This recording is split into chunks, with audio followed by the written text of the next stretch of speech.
Good morning mga idol. Happy Friday. Magang kay ganda mga idol. At for today's video mga idol, bibili tayo ng pandesal. Ayun oh. Kita nyo ba yun mga idol? Pandi Manila.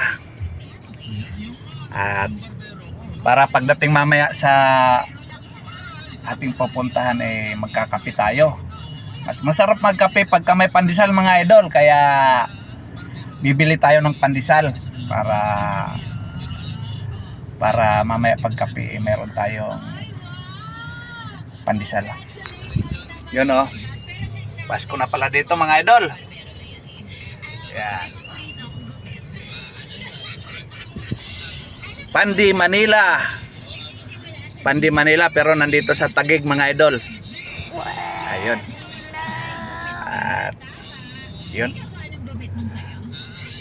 abangan yung mga idol kung masarap talaga yung Pandi Manila.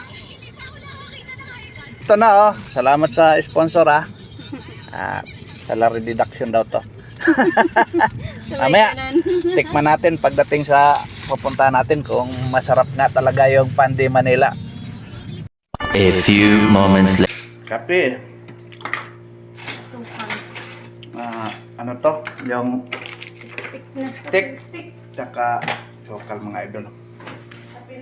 Masarap. Oh, meron pang pandionan dito. Meron pang pasit canton. Sana all. Tayong pagkain ngayon anong pizza pala ngayon? Hindi nyo maalam sa Biglang Corona. November 22. Meron pang natitirang 8 araw mga idol. Anong araw pa mga idol? 8 araw pa. Check ang budget idol. Pandesal na lang muna tayo nito sa 8 araw. Oh my God!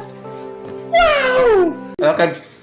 Pandesal na lang Pandesal na lang muna tayo dito sa 8 araw pa. Ayun o. Bonifacio din na pala.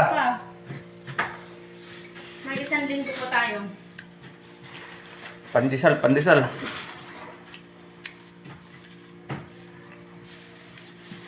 Masarap yung pandesal pagka mainit pa mga idol.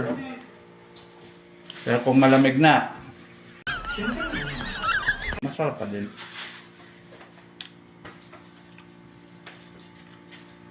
Hanggang dito na lang muna.